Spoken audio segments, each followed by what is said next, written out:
global pour les harcèlements que tout le monde vit sur Internet. Et en fait, c'est genre maintenant qu'il faut créer un hashtag Twitter. Enfin, il faut donner la parole aux gens qui en ont besoin. On est quand même dans un monde où on donne plus la parole aux agresseurs qu'aux agressés. Genre, il y a qu'à regarder Ok, ça c'est vrai.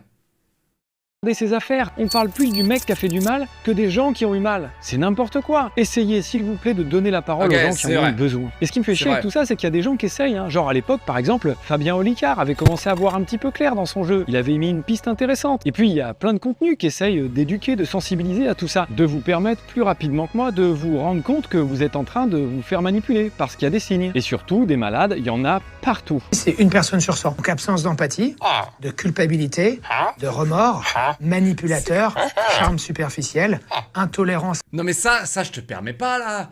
Qu'est-ce que je regarde là? Je comprends à rien la là. frustration et mépris des règles. C'est pour ça que je vais vous mettre... Qu'est-ce que je regarde là? Je suis désolé mais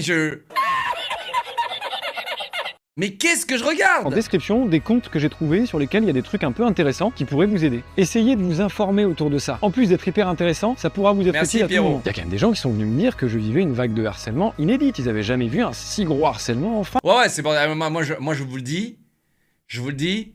Il a sûrement pris le cyber... si on va décerner le cyberharcèlement 2025 à quelqu'un, je pense qu'on peut le donner à Pierrot. Je pense. Je pense qu'il le... Tiens, Pierrot, c'est pour toi. Cyberharcelé 2025. Je pense que c'est... Ouais, large.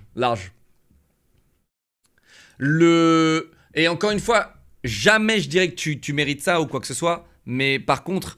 le souci, c'est que le conseil que j'ai surtout à donner aux autres influenceurs ou à d'autres personnes, c'est quand vous avez des problèmes, réglez-les en privé, pas en public. Parce que quand vous amenez du drama en public, eh bien, ouais, il y a malheureusement ces retombées, quoi.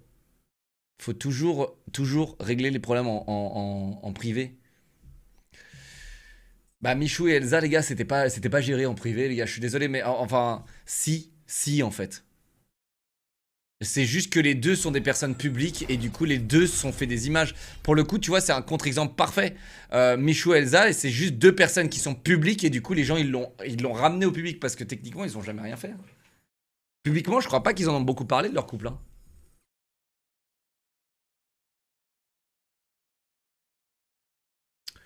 Mais ouais.